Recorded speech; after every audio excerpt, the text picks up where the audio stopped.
melanjutkan bahasan dari minggu lalu. Mungkin kalau teman-teman ada yang minggu lalu ikut ataupun yang baru ikut hari ini, itu yang minggu lalu juga ada workshop juga dengan temanya. Kalau kemarin itu masih pengenalan Spring Boot terkait dengan membuat backend application atau REST API menggunakan Spring Boot atau auto configuration. Itu sepertinya ada recordingnya, ada streamingnya juga yang bisa dilihat kalau misalkan teman-teman kemarin tidak sempat mengikutinya. Nanti informasi intinya ada di YouTube sih, nanti saya konfirmasi lagi ya.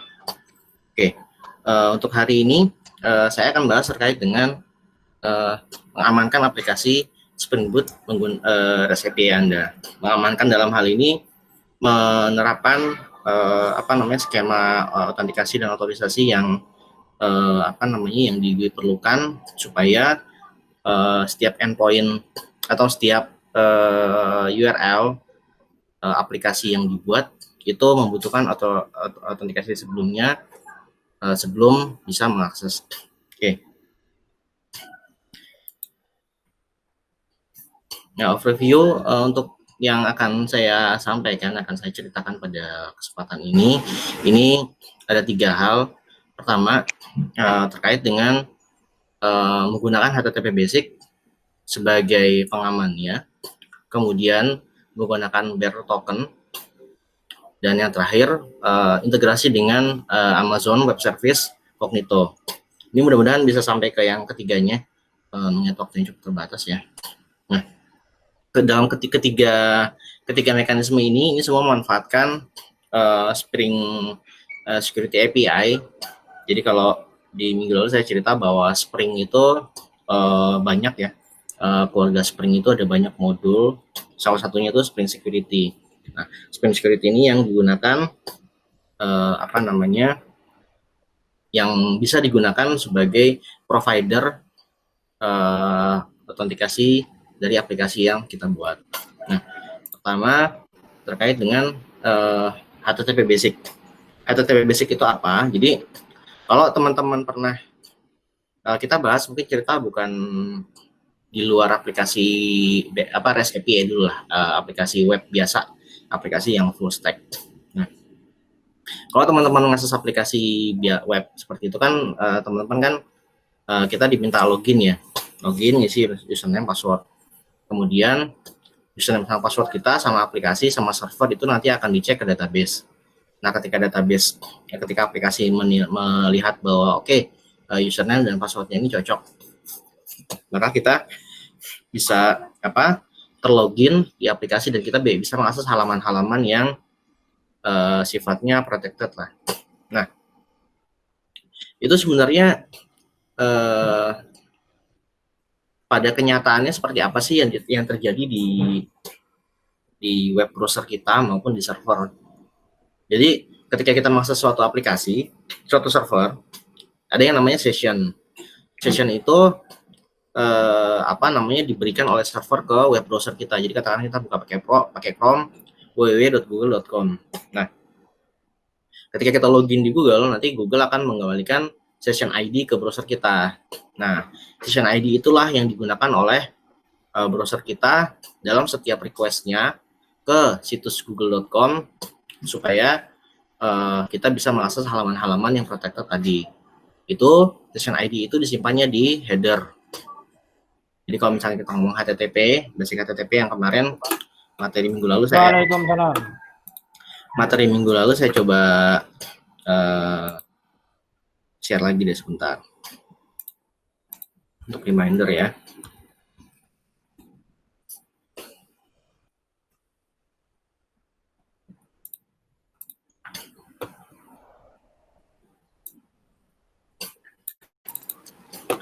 Nah, ini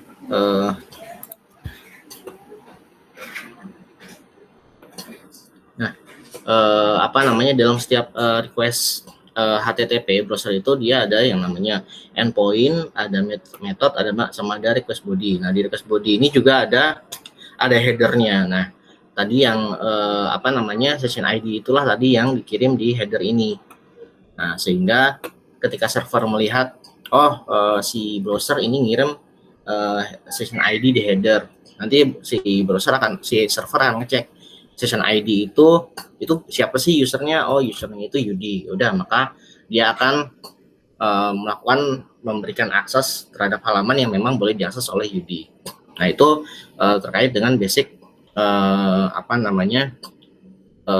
akses protected resource jika menggunakan full stack yang bukan front end dan back end. Nah, kembali ke topik HTTP basic dalam konteks pengamanan aplikasi NTR front end dan back end.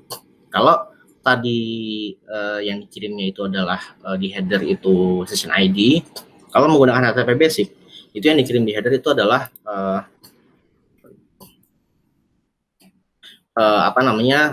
key authorization ini. Key authorization isinya adalah basic spasi something, di mana somethingnya itu adalah base 64 username .2 password itu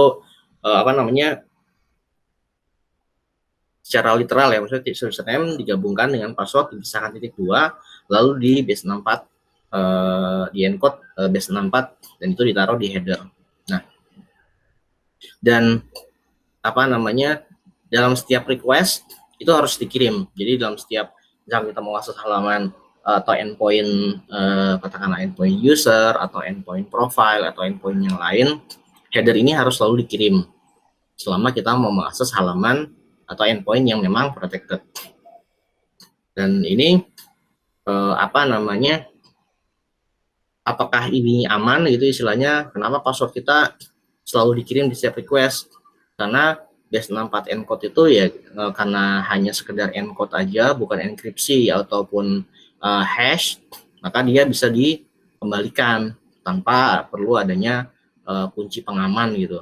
Artinya ketika value XXX tadi itu ketangkep sama orang lain, maka orang lain bisa tahu username dan password kita. Nah, pada dasarnya ini aman ya, aman karena asalkan kita menggunakan HTTPS, karena session ID pun itu juga ditaruh di header, sehingga kalau misalnya kita menggunakan HTTP biasa pun ya akun kita tetap akan bisa dibajak ketika orang mengetahui session ID dan dia akan mencoba mengimpersonate, berpura-pura menjadi kita dengan mengirimkan session ID yang tadi. Nah, kalau misalnya kita sudah pakai SSL, pakai HTTPS, pada dasarnya ini aman. Cuman memang ada ininya, ada sedikit sedikit resikonya adalah yang namanya password itu biasanya satu orang passwordnya di beberapa situs atau di beberapa aplikasi itu biasanya akan sama. Ya wajar sih kita mengingat password tiga password aja itu biasanya udah suka lupa gitu. Password saya di situs ini apa ya ketika membuka situs yang sudah lama tidak kita buka itu. Jadi biasanya orang tuh akan menggunakan password yang sama atau minimal di beberapa browser di beberapa situs itu dia akan menggunakan password yang sama. Nah, jadi sehingga resikonya menggunakan HTTP basic ini adalah ketika pada suatu waktu password kita berhasil di brute force gitu istilahnya, ditebak atau di hack, maka ada risiko akun-akun kita di situs lain yang tidak ada hubungannya dengan situs yang dimana kita kena hack, dimana password kita kebuka, itu ada risiko untuk bisa dibajak juga. Nah, kemudian mekanisme pengiriman pengiriman pembuktian session atau pembuktian autentikasi berikutnya itu yang ada itu menggunakan token. Nah, kalau menggunakan token ini, instead of kita selalu mengirimkan username dan password dalam setiap request, yang kita kirimkan itu adalah tokennya. Nah, token ini dapat dari mana? Jadi ketika biasanya situs itu atau aplikasi itu akan menyediakan satu endpoint untuk user melakukan login. Jadi dalam aplikasinya ya disediakanlah halaman login yang mana user akan melakukan login di situ, kemudian aplikasi front end akan menembak endpoint login di back end, dan ketika sukses back end akan mengenerate suatu random string, katakanlah suatu random string yang nanti akan dikirim ke front end, dan itulah random string itulah yang akan disimpan oleh si aplikasi front end itu untuk digunakan di request berikutnya. Dan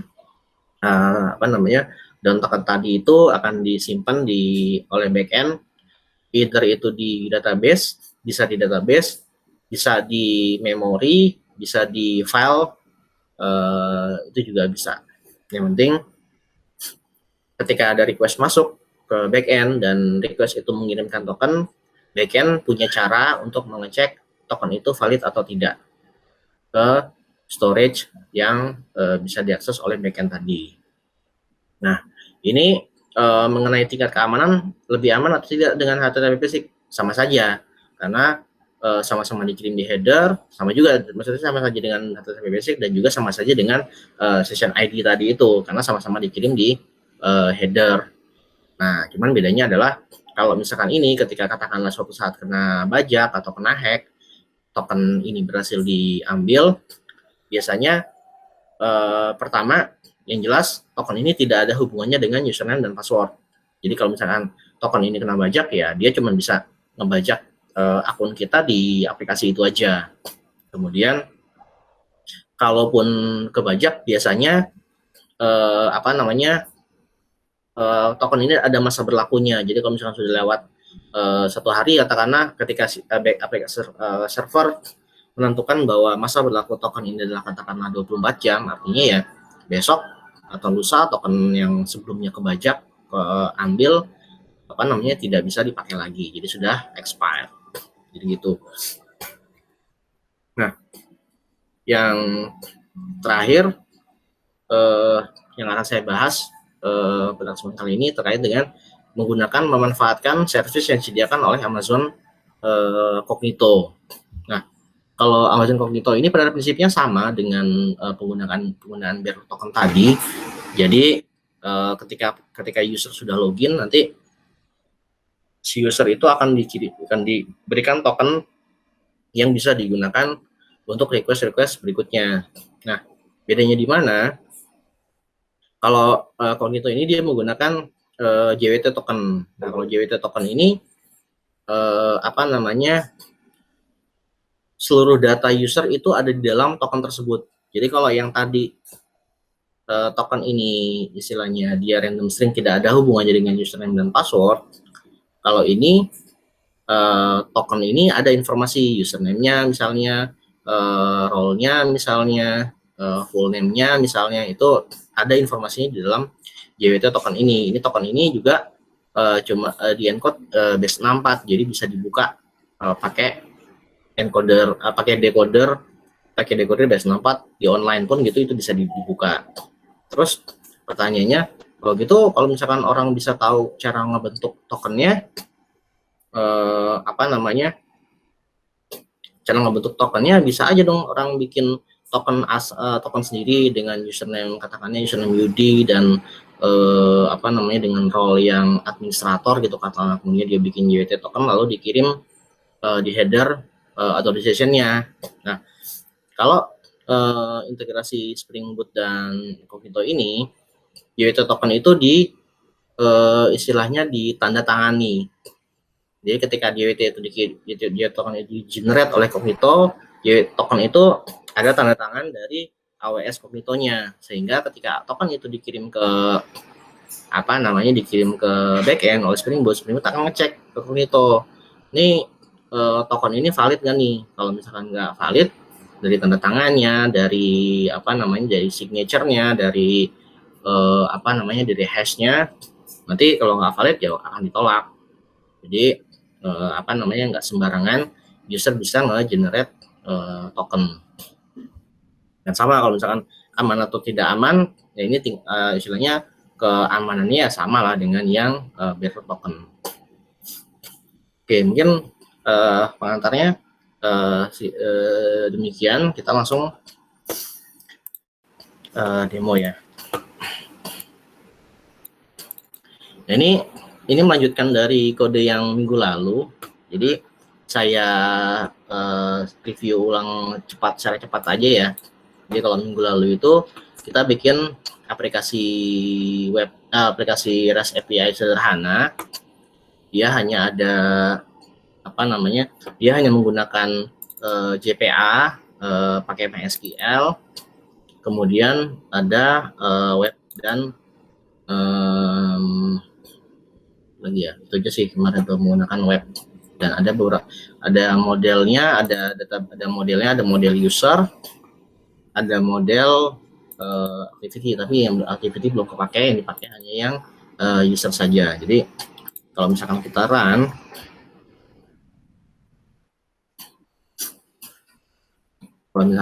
ini kemarin hanya ada endpoint list user, create sama get user by username lah. Nah, ini aplikasi ini kemarin belum ada security-nya. Jadi kalau misalnya kita buka,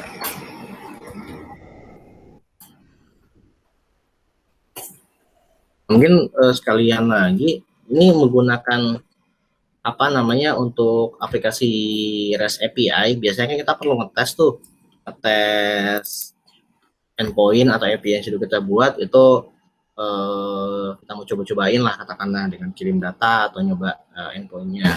Nah, itu ada beberapa cara untuk nyobanya. Ada yang pakai command line, pakai curl misalnya, atau pakai Postman kalau teman-teman kenal Postman. Dan ada juga yang saya pakai di sini, ini namanya Swagger. Ini Swagger ini library untuk dokumentasi API. Sekaligus juga bisa kita coba. Jadi katakanlah tadi ada user controller. Nah, ini listnya.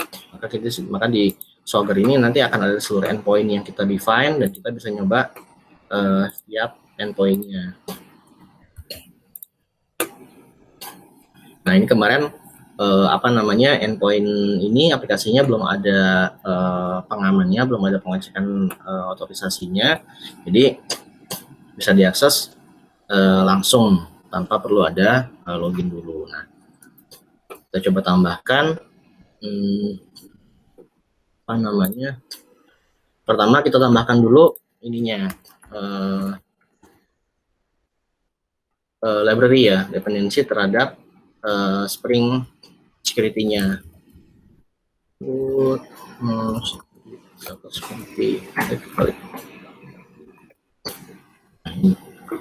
Namanya enaknya pakai editor. Saya terakhir nyoba editor selain IntelliJ itu NetBeans ya, sama Eclipse. Itu nggak, autocomplete-nya nggak selengkap ini. Jadi ini sangat membantu mengurangi hal-hal yang perlu dihafalkan, perlu diingat sama kita gitu. Jadi kita tinggal ketik, nanti akan ada clue-nya untuk autocomplete-nya. Nah, ini barusan saya tambahkan dependensi untuk Spring security-nya. Nah, kalau misalkan kita restart servernya, ini di sini saya ada juga menambahkan dependensi DevTools. Dependensi DevTools ini gunanya adalah ketika kita melakukan perubahan terhadap suatu kode, kita tidak perlu merestart aplikasinya atau servernya. Tapi memang ada beberapa hal, katakanlah perubahan konfigurasi atau perubahan dependensi, itu biasanya tetap perlu harus dilakukan restart aplikasinya. Nah, ini barusan sudah restart. Karena kalau misalnya kita coba endpoint-nya, maka dia akan minta login di sini. Nah, karena tadi karena default-nya tadi kita baru ngedefine dependensi terhadap Spring security-nya, kita masih belum bisa mengakses aplikasinya, karena kita harus mengkonfigurasi dulu bagaimana mekanisme pengecekan login dan endpoint mana saja yang perlu kita protect, kita perlu amankan. Nah, caranya adalah dengan pertama menambahkan konfigurasi.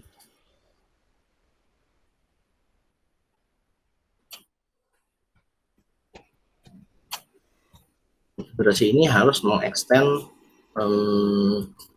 MVC configure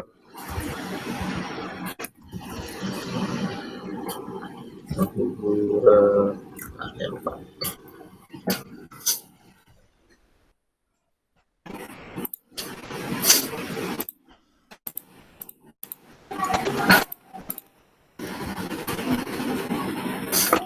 Web security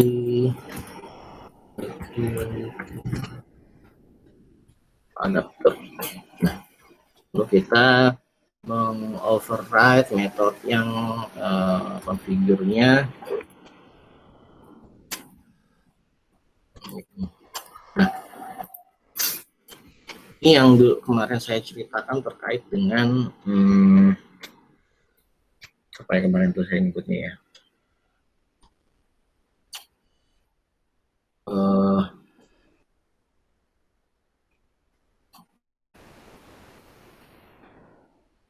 open close OCP kalau nggak salah saya nyebut kemarin, open close principle. Jadi ada prinsip pemrograman ya, mungkin ini materi berikutnya lah.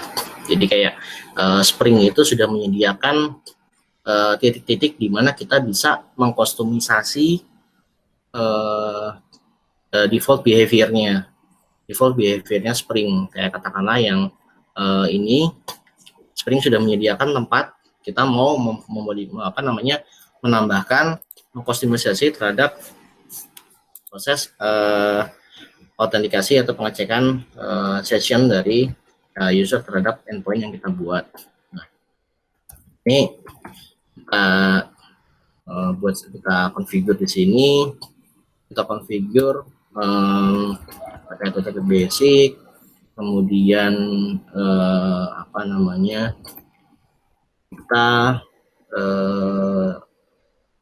kita amankan, kita protect ininya request yang masuk terhadap URL apa saja. Ini contohnya kita mau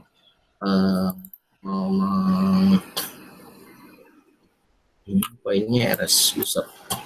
Kita mau memperintah endpoint REST user seluruh ya REST user, katakanlah untuk ini kita coba pakai get aja. Sorry, balik.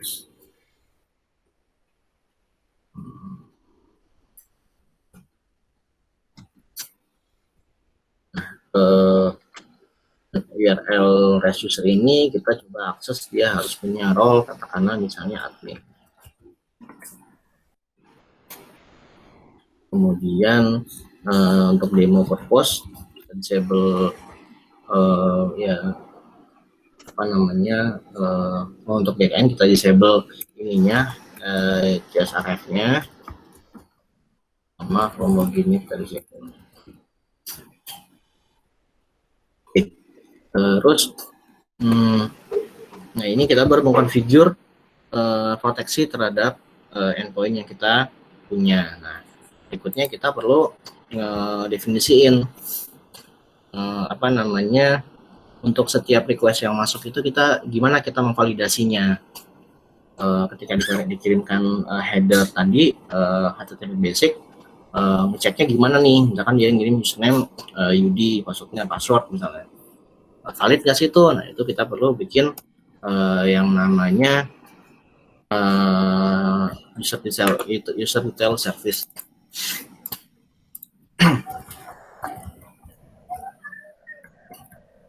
Misalnya kita cek ke database ya.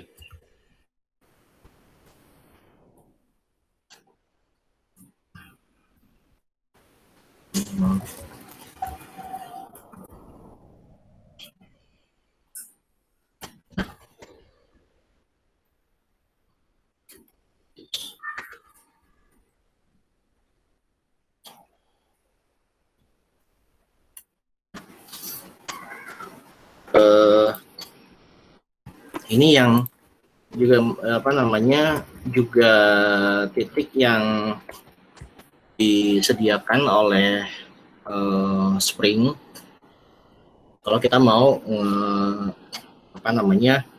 mau mengkostumisasi pengecekan username tadi. Jadi kalau kita nanti setelah kita bikin kelas ini kita tidak tidak registrasi. Oh sorry, nanti registrasi juga yang di sini. Nanti ada. Oke, ini dulu. Nah, kita kan ceritanya mau cek username ini. Nah, username ini katakanlah kita mau ngecek ini ke database. Maka pertama ya di model user ini kalau belum ada tambahkan dulu passwordnya. Kemudian kita pakai karena kita mau query ke database, kita perlu repository.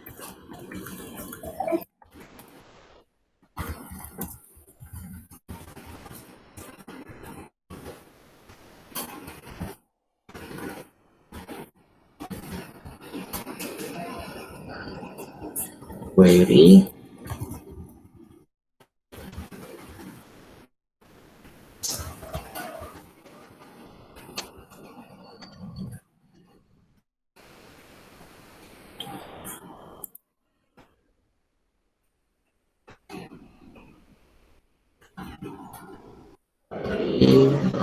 cekkan dulu ini nggak ada.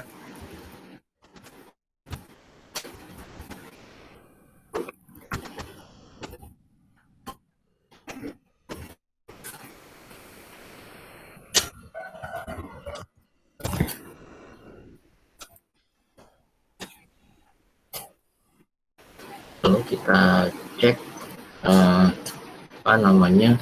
katakanlah passwordnya kita perlu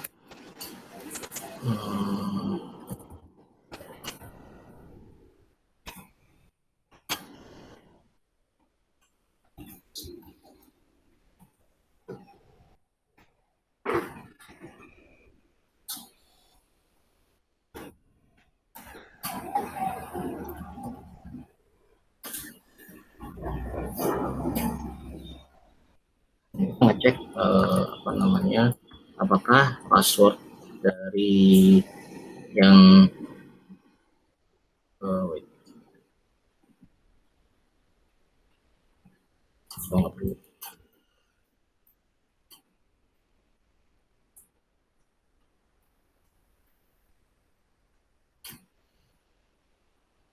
kalau usernya ditemukan langsung kita return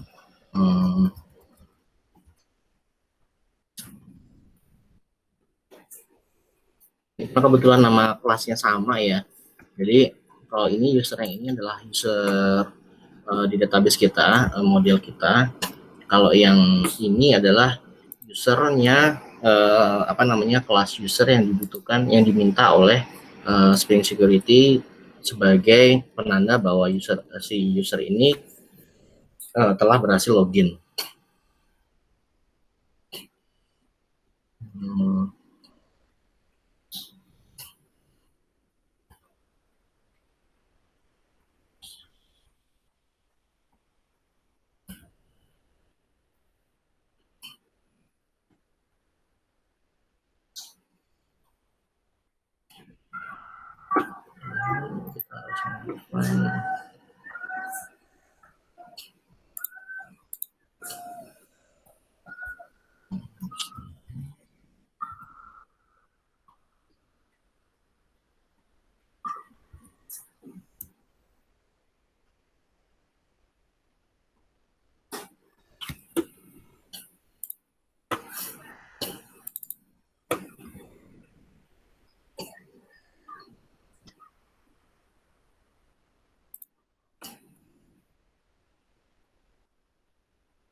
Ini untuk apa namanya untuk demo ini. Jadi setiap user login, berhasil login, kita harus mengassign role terhadap user tersebut. Nah, biasanya user tersebut itu disimpan di database, katakanlah ada model sendiri user role gitu yang apa namanya yang ada di database. Jadi role user, role admin, role auditor, role project manager katakanlah, itu di define di database. Jadi untuk kali ini langsung di ini aja ya, langsung di hardcode aja supaya cepat. Hmm,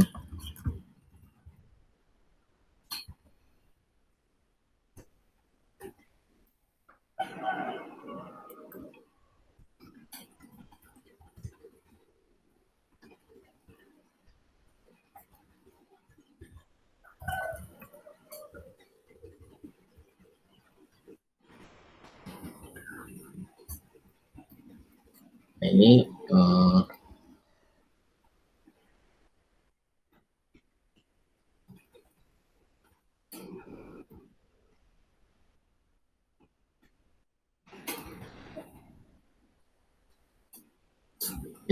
kita sudah bikin apa namanya sudah bikin user service yang dipanggil ketika ketika backend menerima request dan ditangkap oleh Spring Security-nya, lalu Spring Security akan query ke database menggunakan username-nya. Nah, kemudian setelah itu kita perlu meregister user service ini,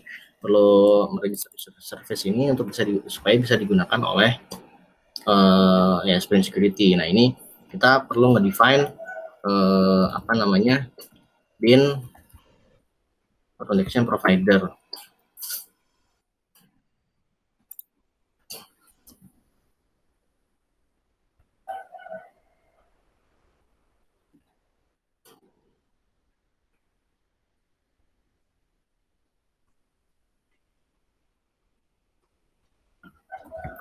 Nah, ini kita set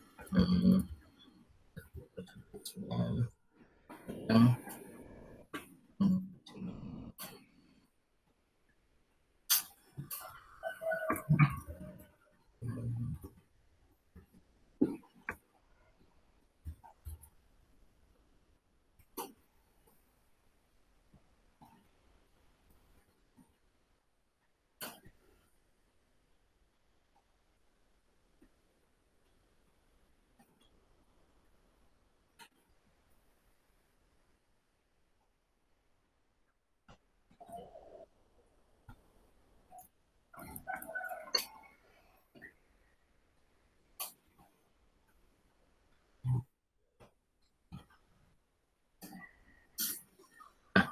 ini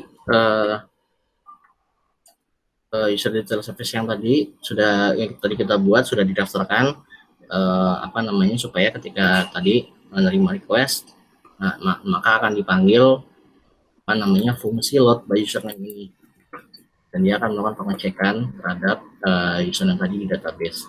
Ini kalau kita lihat di sini ada merah-merah. Kalau kita lihat, jadi ada dua bin, dua komponen yang dia sama-sama apa namanya nge-define user detail service. Nah, kalau seperti ini kita lakukan adalah yang punya kita kasih nama atau ID atau qualifier ini.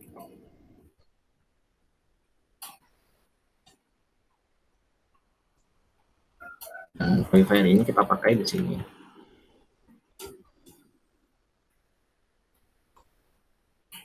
Artinya kita memberitahu Spring untuk memakai user data service yang ID-nya ini, yang mana adalah yang tadi kita buat.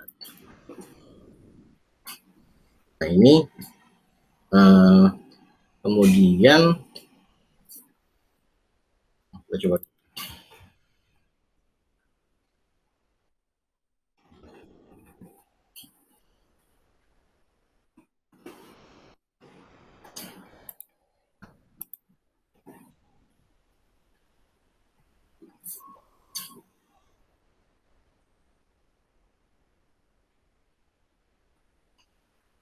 Oke, ini ada pertanyaan sambil nunggu aplikasi running ya.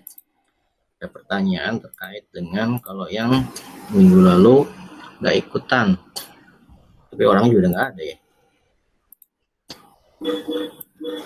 Nanti deh, kalau ada apa namanya ada pertanyaan yang agak mundur ke belakang, kita balik ke sana deh. Oke, ini aplikasi sudah running. Kita coba kalau pakai Swagger seperti apa. Coba dulu ya.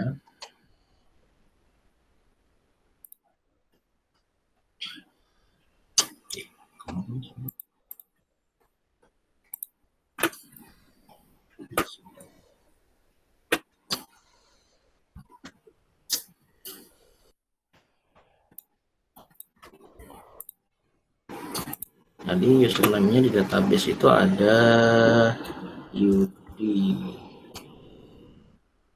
satu.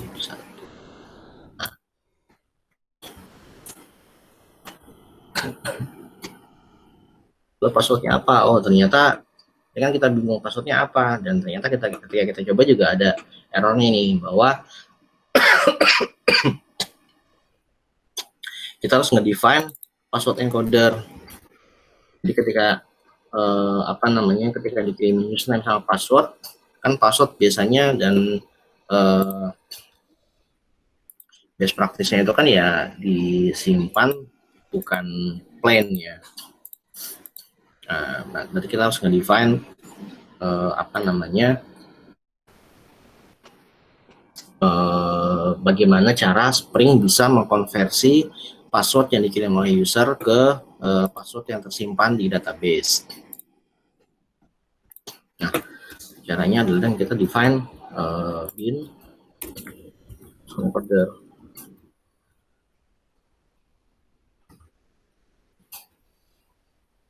Kita pakai backup aja.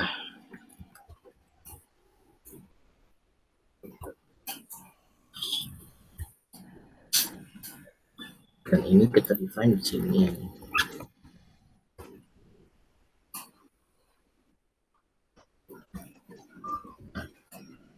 Kita sudah nge-define, berarti apa namanya, karena kita nge-define bcrypt sebagai encoder passwordnya, maka syarat pertama untuk bisa kita login ya jelas di database kita sudah tersimpan apa namanya sudah tersimpan username dan password kita yang terenkripsi menggunakan bcrypt. Sedangkan kalau kita lihat di sini tadi kemarin bikinnya ini belum ada endpoint create-nya, ini belum ada reset password, jadi ya kita apa namanya kita injek dulu di database ya. Nah ini ada banyak online bcrypt encoder.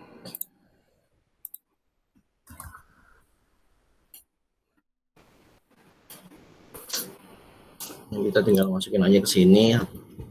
Dan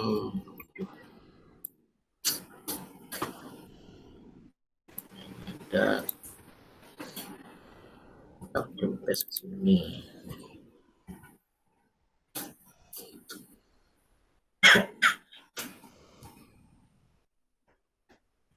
Mohon maaf nih, hari ini agak pilek, jadi suaranya agak bindeng. Kita coba running. Nanti untuk bagaimana meng-create username dan password secara Spring ini juga nanti kita coba juga.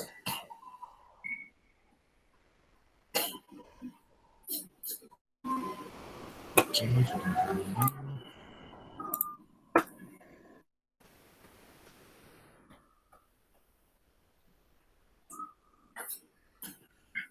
ini udah berhasil.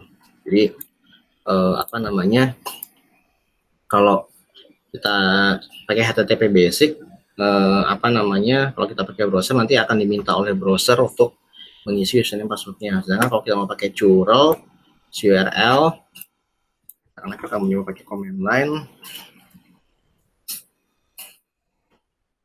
kita bisa manfaatkan Swagger lagi untuk dapetin command list curl-nya. Kita tambahkan info UD1 23456. Ini juga sama, kita dapat apa namanya data sesuai dengan apa namanya ya yang kita minta. Ini passwordnya kok dikirim juga, itu berarti tinggal kita tambahkan di sini supaya tidak dikirim ke depan.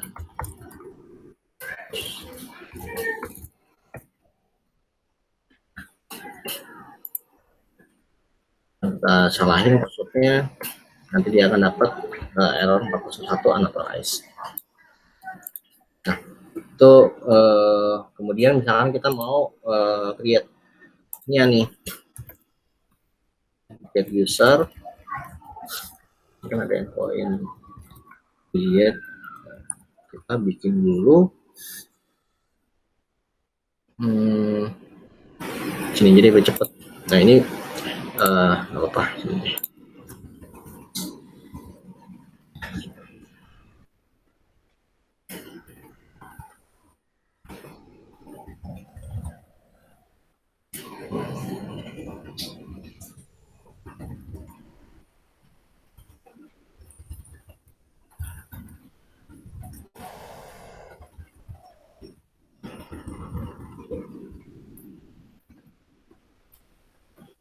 Bikin service-nya dulu, interface-nya.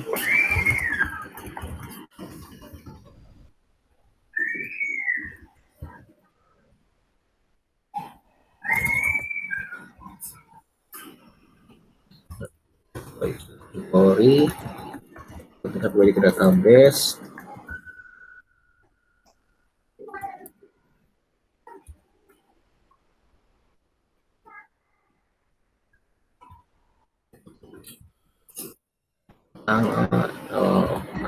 Implement method create-nya kita buat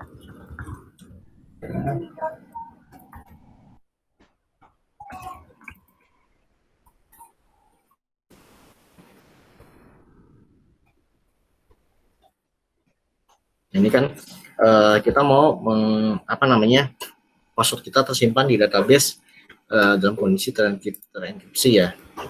Kita perlu define juga di sini apa namanya password encoder yang sudah kita define tadi.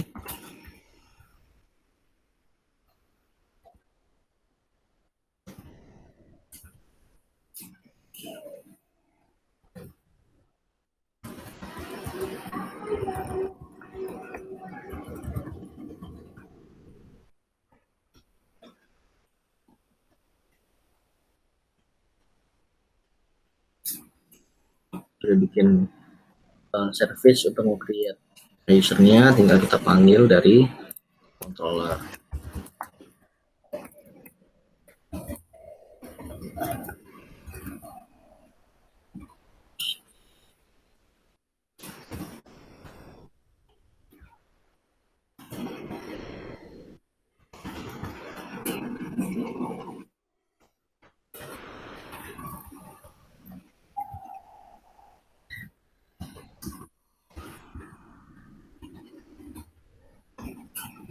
Coba.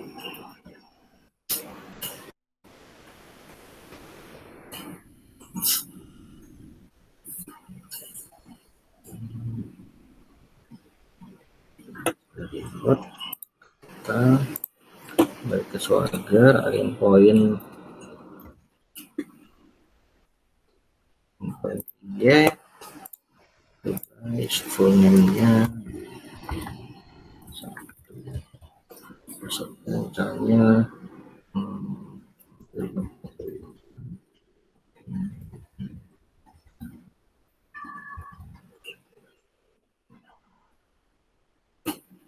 nah ini sudah berhasil di create. Nah mungkin kenapa apa namanya ketika kita hit endpoint ini nggak diminta lagi tadi username passwordnya. Jadi kalau apa namanya HTTP basic itu kalau kita sudah sekali ngisi dan berhasil, dia nanti akan disimpan oleh browser. Jadi kita untuk request berikutnya tidak perlu ngirim lagi. Tapi kalau misalkan kita pakai kalau front end atau aplikasi front end atau pakai URL atau pakai mobile app, nah itu harus selalu dikirim dalam setiap requestnya. Terus kita tadi, oh ya, ke database. Nah ini tadi yang kita buat, ini udah terenkripsi menggunakan bcrypt, sehingga kalau kita mau coba pakai ini,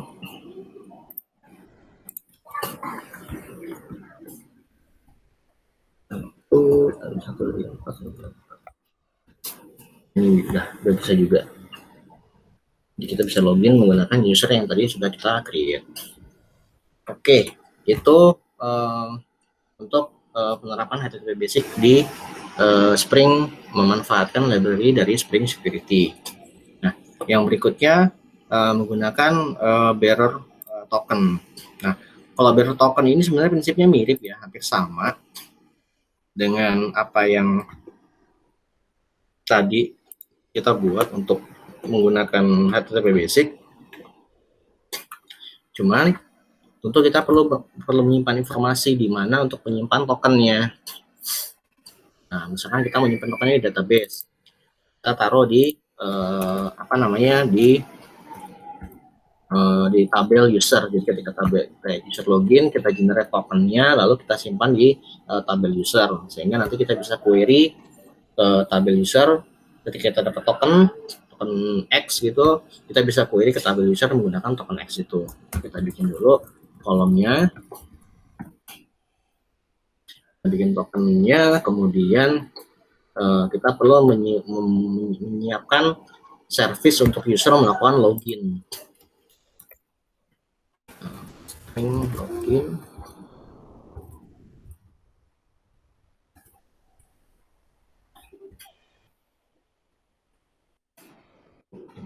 Ini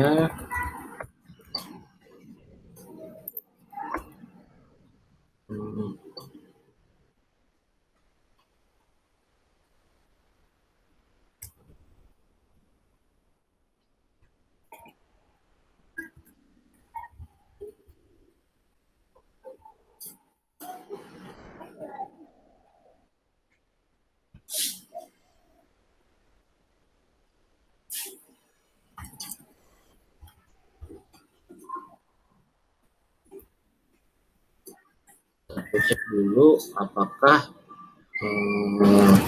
bisa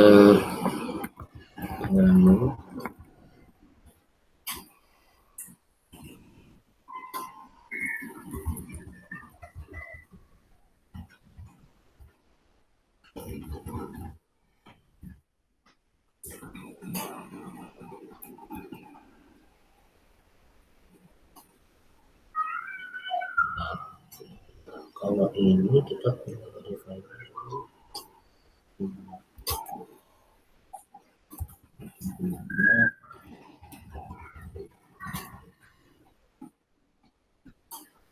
apakah password yang dikirim sama dengan password yang tersimpan di database.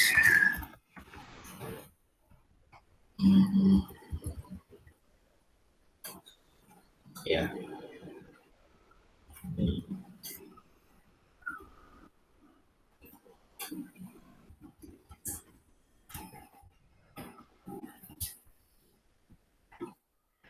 Sudah cocok, berarti kita cukup generate random token.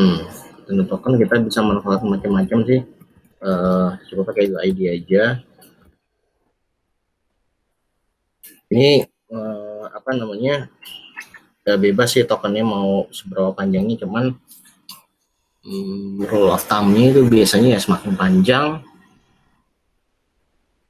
semakin ya enggak juga sih, karena dia benar-benar random ya. Kemudian kita simpan token itu di user.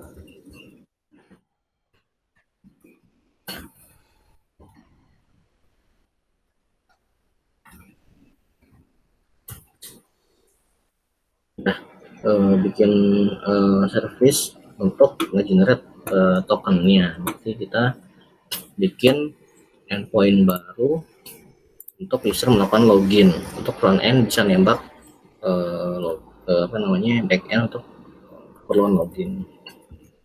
Katakanlah kita buat saja katakanlah controller, kita bikin post mapping nya base URL-nya kita kasih test out.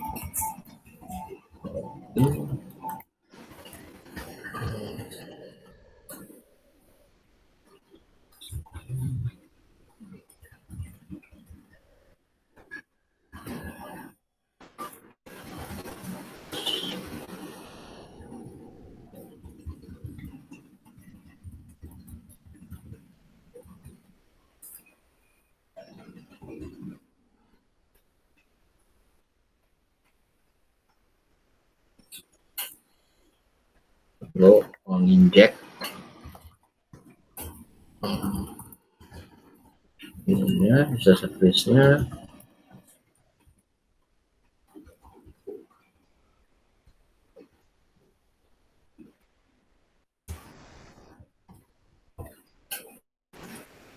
Untuk ngejar tokennya.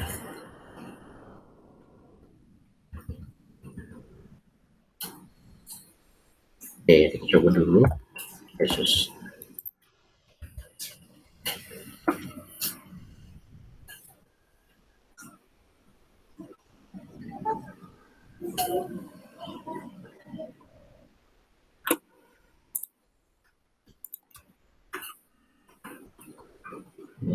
Nah, yang poin baru untuk login.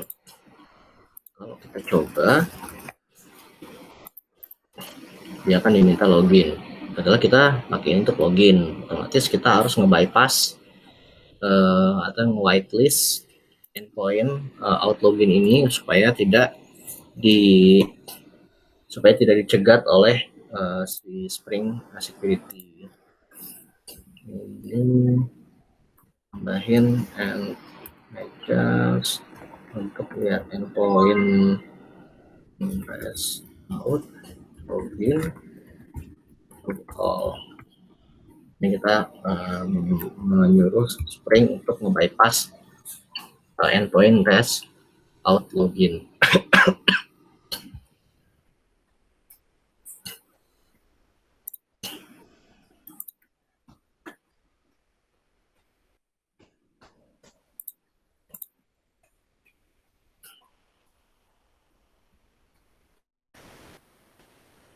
Sebentar.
username not found. Oke. Oke, nah ini berarti tadi kelupaan nge-disable validasi HTTP basicnya. Sekarang pindahnya ke username not found-nya. 38.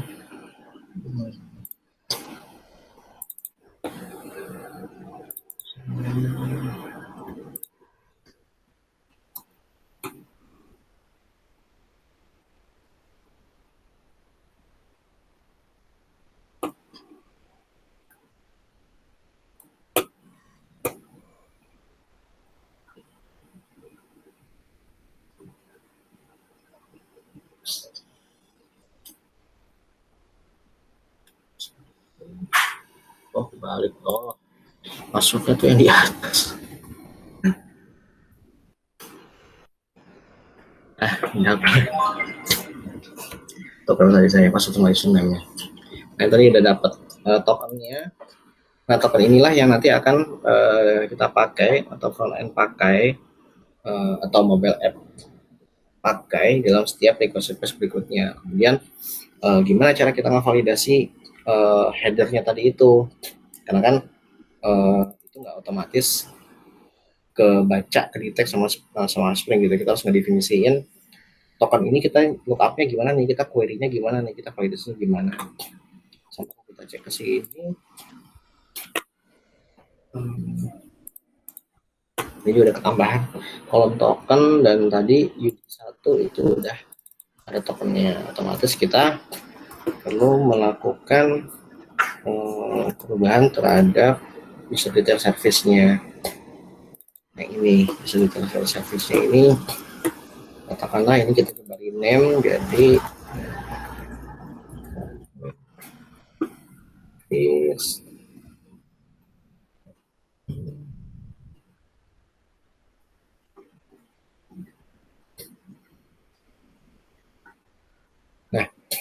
nah ini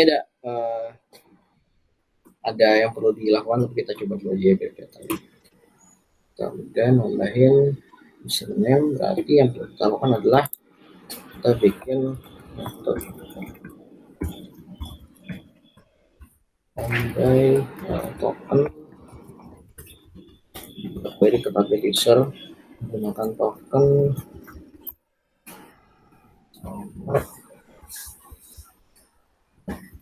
ini. Kita asumsikan bahwa string di username ini yang dikirim oleh yang dikirim oleh Spring itu adalah token. Kita coba seperti ini dulu. Nah, itu berubah di security config-nya kita harus ganti juga ini. Kita rename close itu coba stop.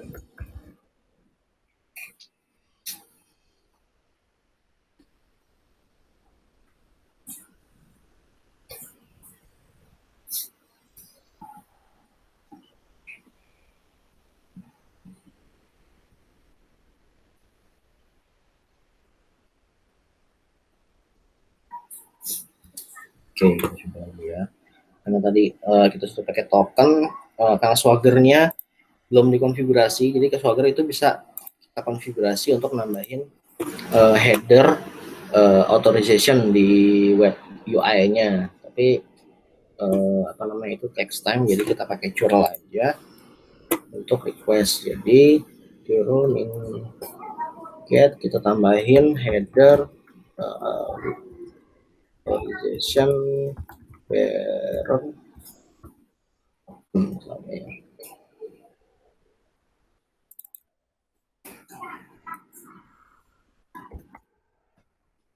ini masih akses denied karena tadi untuk bisa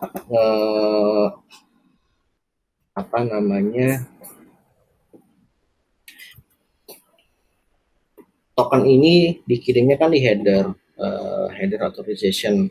Kita harus ngedapetin dulu tuh tokennya gimana caranya dari header, karena Spring nggak secara otomatis nge-capture itu. Maka yang kita lakukan adalah kita bikin kita meng-override sebuah filter Filter itu kalau di hierarkinya web application Spring itu adalah yang di depan. Jadi kalau misalkan kemarin saya sempat sharing juga terkait dengan ini.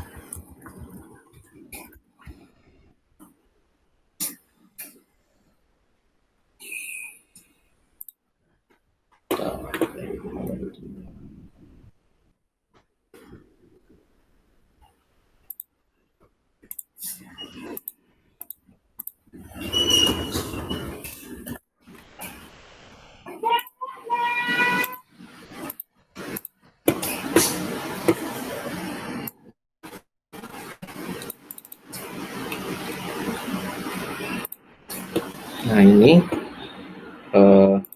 posisi dari si filter itu posisinya ada di depan,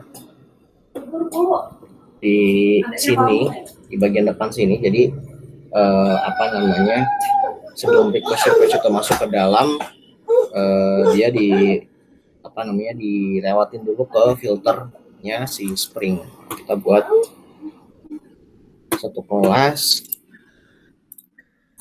token ya.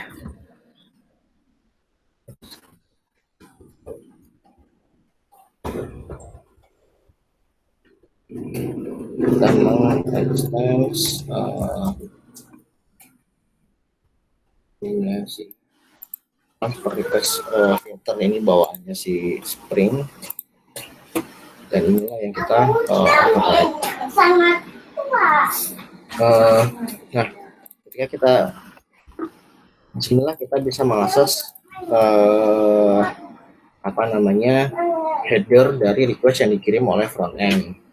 Nah, kalau misalkan tadi kan di sini kita nggak ada ya, nggak ada apa namanya, nggak ada variabel yang bisa kita pakai untuk dapetin headernya. Kalau di sini kita ada variabel request. Nah, di sini kita bisa dapetin headernya.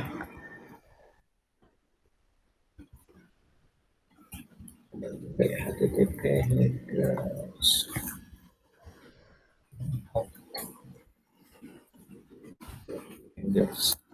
authorization, kemudian tutup dulu menu,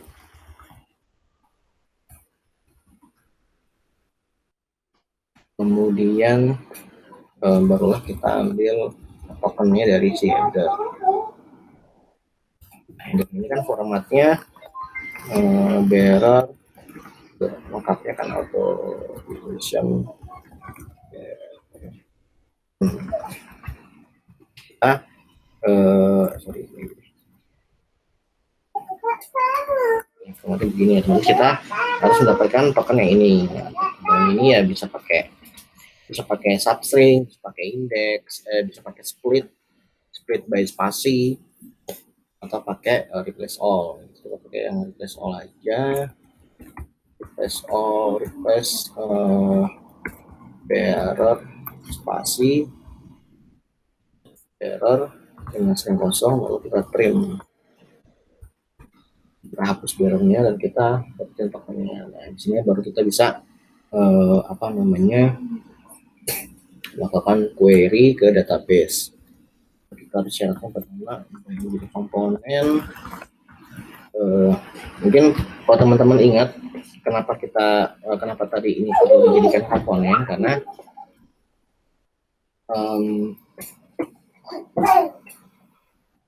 ini Spring itu punya kontainer bahwa dan seluruh apa namanya, seluruh komponen atau seluruh bin itu terdaftar di dalam kontainer ini. Nah, ketika sebuah kelas mau diinjek oleh apa namanya, pakai dependensi injectionnya Spring, maka si kelas itu juga harus didaftarkan sebagai bin atau komponen di dalam kontainer itu. Maka karena itu kita perlu mendefine si token out filter ini sebagai komponen, karena kita mau mengakses user repository di dalamnya.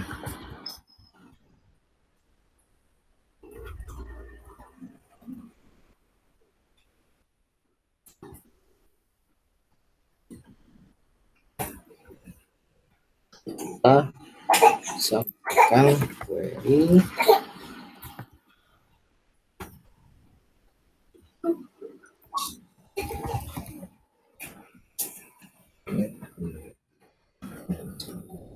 Tidak ditemukan, maka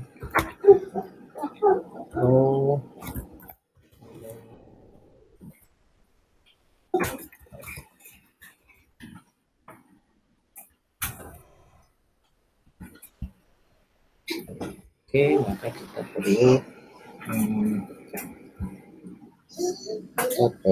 ngeset critical X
di sini saya rawat.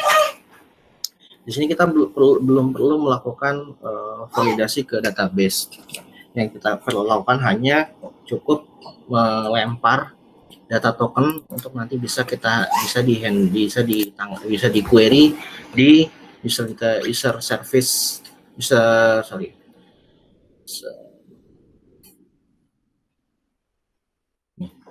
di token user data service ini. Disinilah baru nanti ada query. Nah ini kita nggak perlu,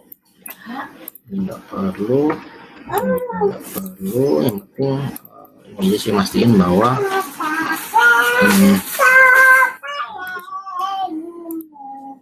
dapat token.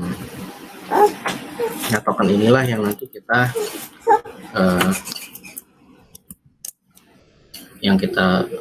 tangkap nanti. Ini dapat kita taruh di untuk sementara saja kita bikin tokennya, taruh di sini, lalu kita simpan di security context holder, lalu kita lanjutkan filter ke chain berikutnya. Oke, nah ini token out filter ini lalu kita perlu karena ini istilahnya harus dikirim dulu header tokennya tadi itu supaya bisa ditangkap oleh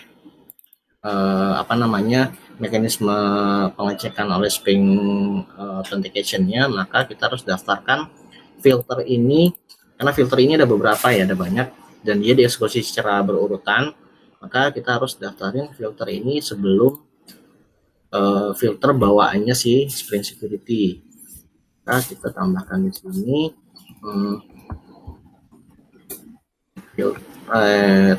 add filter before apa namanya, misalkan adalah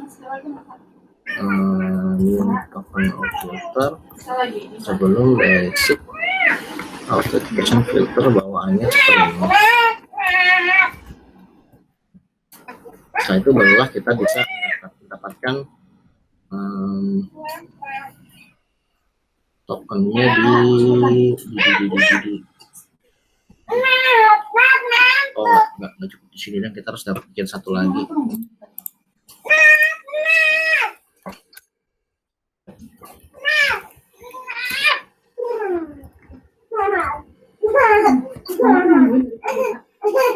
Provider kita harus iya ini harusnya influence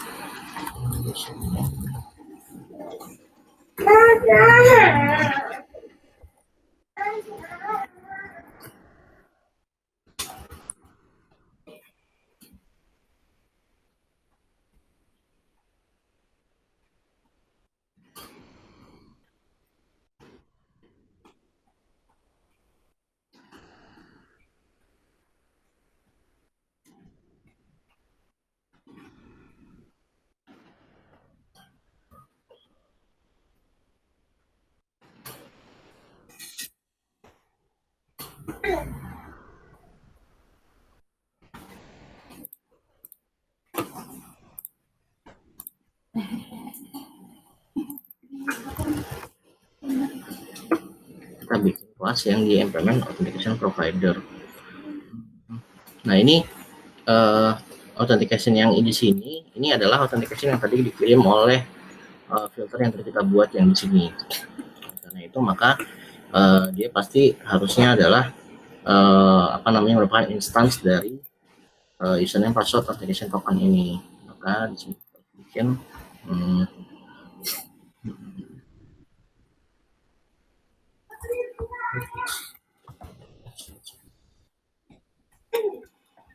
Bapaknya, aku sekarang dikasih apa? Dikasih apa? ya, ya. Kasih itu. Iya deh, boleh.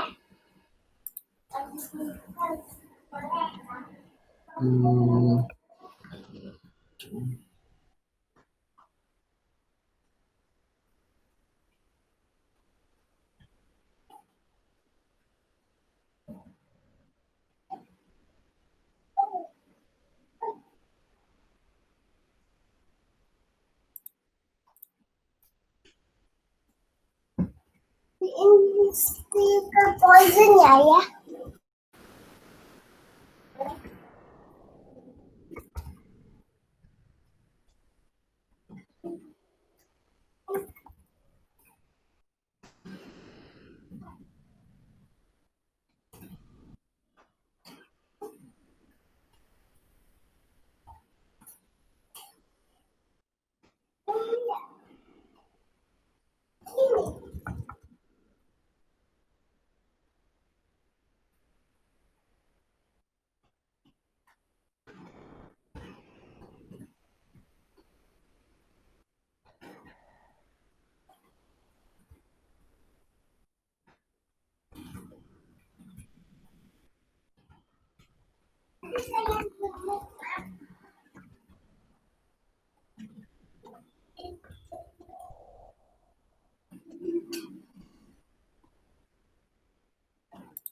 misalkan di sini apa namanya ya return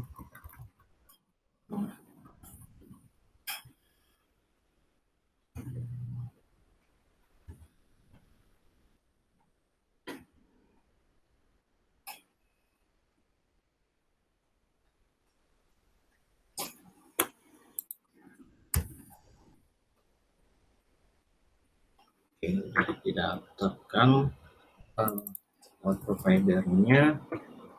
Here kita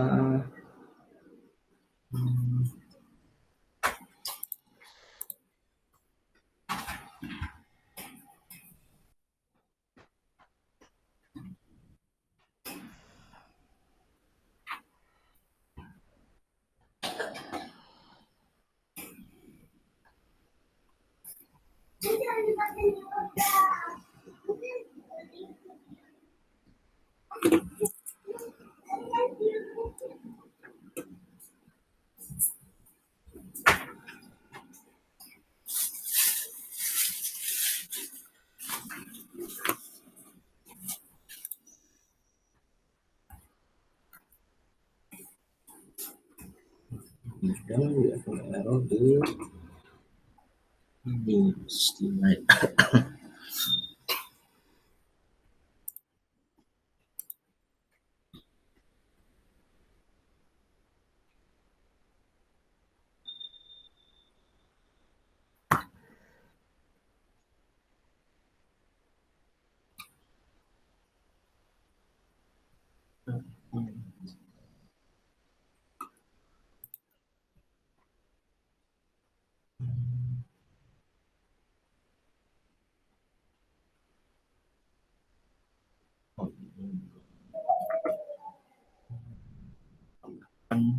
Authorities-nya.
Oke, nah ini sudah dapat responsnya. Jadi tadi ya, jadi kalau apa namanya agak panjang stepnya kalau kita mau bikin authentication menggunakan bearer token. Pertama, kita harus yang jelas kita harus punya mekanisme untuk menyimpan informasi token itu di mana. Contoh tadi kita simpan di database user. Kemudian kita harus punya endpoint untuk melakukan login bagi user, yang mana dalam login itu dia akan mengenerate tokennya dia secara random, dan setelah itu disimpan di tabel user. Setelah itu kita melakukan mekanisme untuk melakukan validasi terhadap token yang dikirim oleh front end, oleh klien. Mekanisme itu pertama kita bikin filter filter yang dia akan ngebaca header authorization, kemudian dia akan menangkap token yang dikirimkan di header itu dalam format ini sebenarnya formatnya bebas, tapi ini kita menggunakan format yang umum digunakan pada umumnya ya, seperti ini, bearer spasi tokennya. Setelah kita dapat tokennya kita simpan di istilahnya di request tersebut untuk dilanjutkan nanti ke chain atau ke filter berikutnya, yang mana filter berikutnya itu adalah filter Spring Security-nya. Barulah nanti di sana kita bikin kelas yang mengimplement authentication provider, karena authentication provider inilah yang digunakan oleh filter Spring Security itu untuk mengecek autentikasi terhadap usernya. Dan disinilah kita bikin mekanisme untuk pengecekan tokennya tadi itu kira-kira untuk yang bearer token. Nah, ini karena sudah mendekati jam 11, untuk yang menggunakan AWS ini saya udah ada working code-nya, contohnya.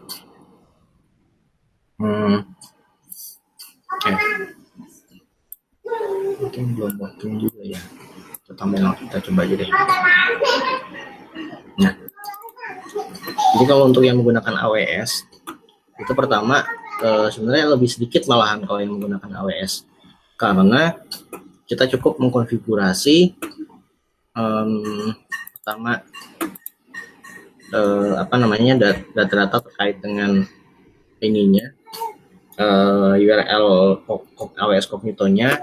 Nah, ini saya coba kasih lihat dulu halaman AWS-nya.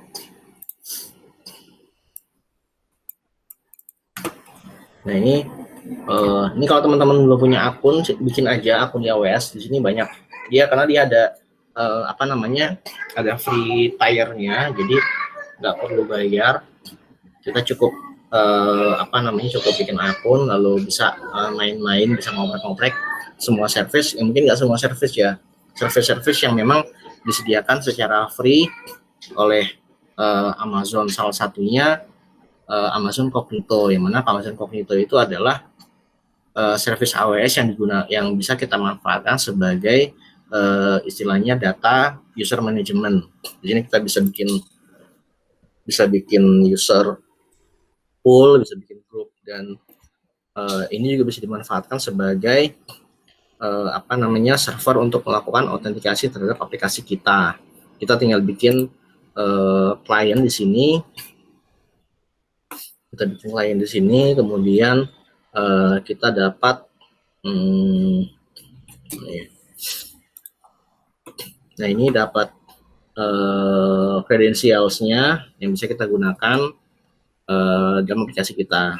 Setelah itu kita daftarkan lagi konfigurasi. Ini adalah konfigurasi dari tadi. Ini adalah URL-nya, ini region-nya, ini adalah ID dari klien kita tadi, misalkan yang user pool. Nah, ini ID dari user pool-nya, episode 1 ya sekian JP. Itu yang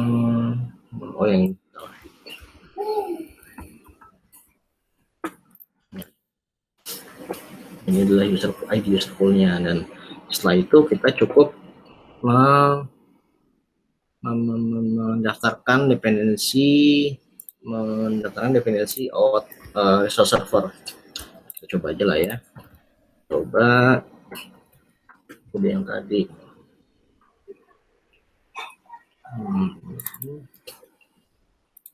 Ini nggak perlu, langsung ininya. Lalu di application properties-nya atau YAML bebas, karena sudah terlanjur yang YAML. Kita tahu di application YAML konfigurasi dari Cognito-nya. Kemudian di security config-nya kita daftarkan seperti ini.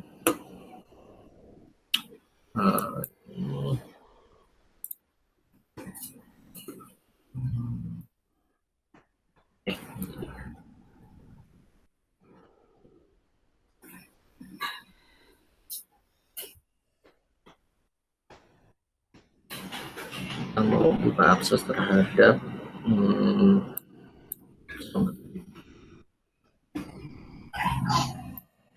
user.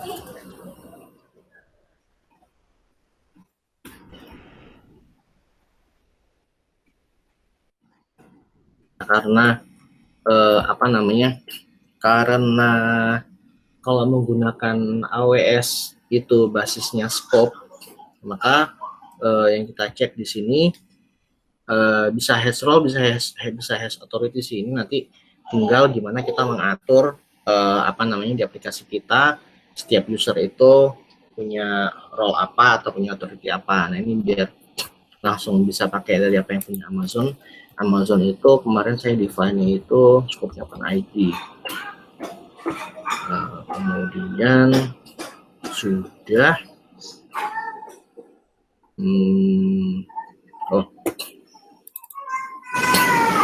nah ini perlu diingat juga karena nanti saya bikinnya pakai aplikasi Angular.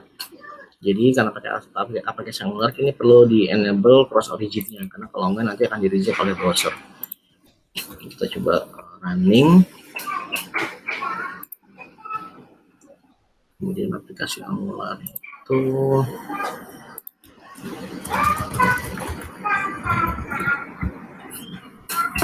ini aplikasi Angularnya bagi aplikasi Angularnya sendiri nggak ada ya mungkin gambaran sedikit aja ya terkait dengan kognitonya itu ada di sini. Salah, service. Nah ini kode untuk mendapatkan token dari apa namanya AWS Cognito. Jadi jalannya belum masih starting up.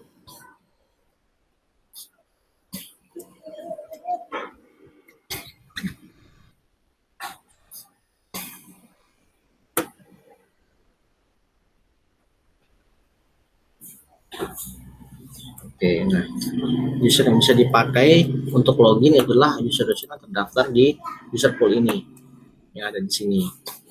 Jadi apa namanya ini nggak ada hubungannya dengan tabel user yang tadi, karena kalau sudah menggunakan apa namanya atau desain server seperti ini, maka data user itu tidak seharusnya disimpan di aplikasi karena jadinya redundant. Ya mungkin ada kalanya perlu, tapi in most cases itu nggak perlu dibikin lagi apa namanya tabel user di aplikasinya. Paling yang perlu itu terkait dengan role, terkait dengan grup dan spesifik terhadap aplikasinya aja. Kemudian kita coba klik login. Ketika kita klik login, kita akan diarahkan ke halaman loginnya Cognito. Ini seperti terlihat di sini.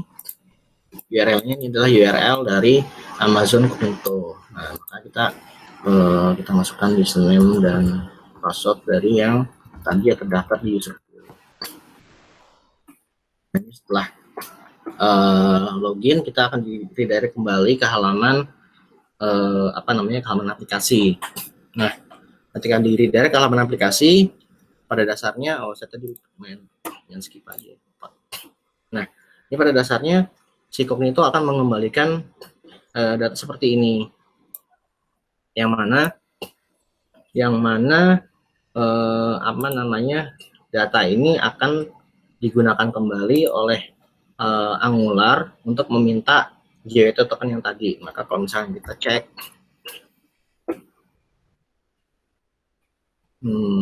apa namanya, nah ini tombol show user sini nanti dia akan hit endpoint yang ada di yang ini tadi ini. Coba hit. Nah ini sesuai dengan apa yang ada di tabel user kita. Nah ini tadi saya bilang tabel user tuh nggak perlu, ini cuma buat demo aja ya. Jadi apa nanti bisa muncul datanya. Kalau kita lihat di sini di request headers-nya dia akan mengirim. Nah inilah JWT token itu yang di sini. Nah ini JWT token ini kalau misalkan kita copy,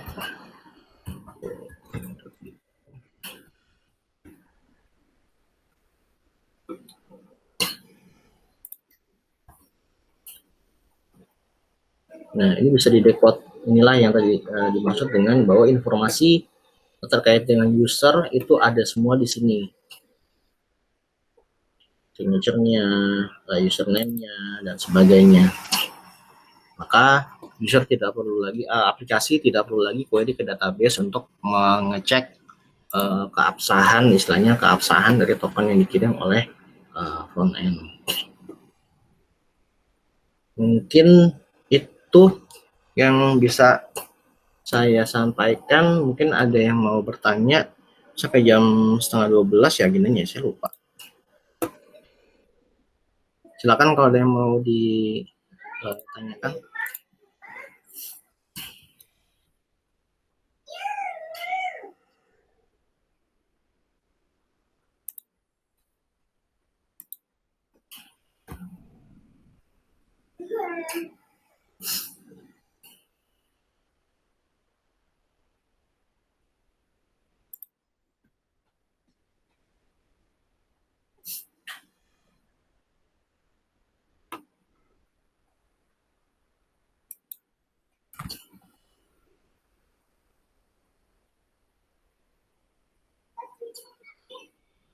Ya dah.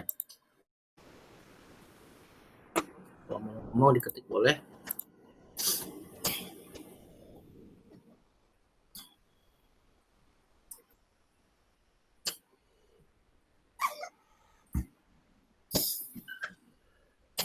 Tidak ya.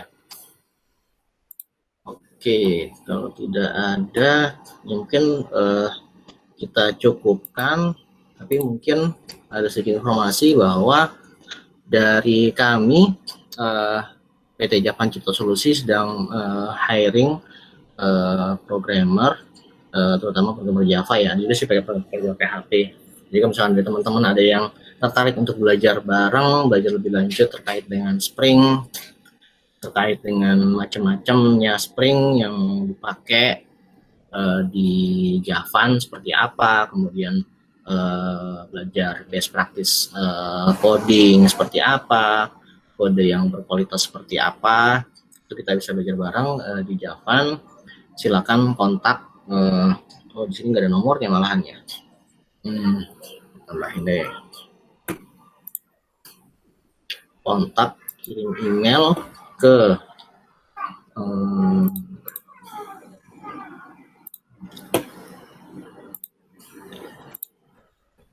kirim email ke info@java.co.id atau boleh juga langsung ke saya yudit.id.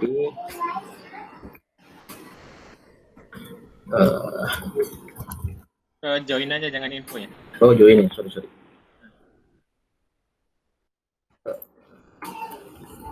Oke.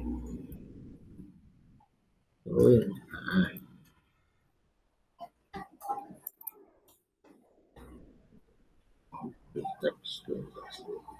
Ya, ini lah.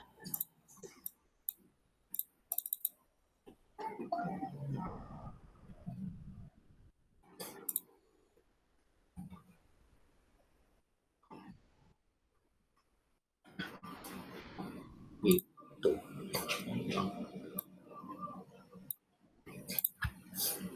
Gitu. Jadi silakan kirim email ke join@javan.id atau ke saya langsung ke yudi@javan.id kalau teman-teman mau belajar bersama di Javan untuk memanfaatkan Spring sebagai untuk development project. Mungkin itu yang bisa saya sampaikan. Terima kasih banyak atas kesediaan teman-teman mengikuti acara ini sampai selesai. Sampai ketemu lagi minggu depan. Karena dari kami tiap minggu insya Allah akan selalu ada workshop seperti ini. Pembahasannya mungkin beberapa waktu ke depan akan terfokus terhadap Spring Boot. Oke, mungkin itu. Terima kasih banyak. Selamat siang. Assalamualaikum warahmatullahi wabarakatuh.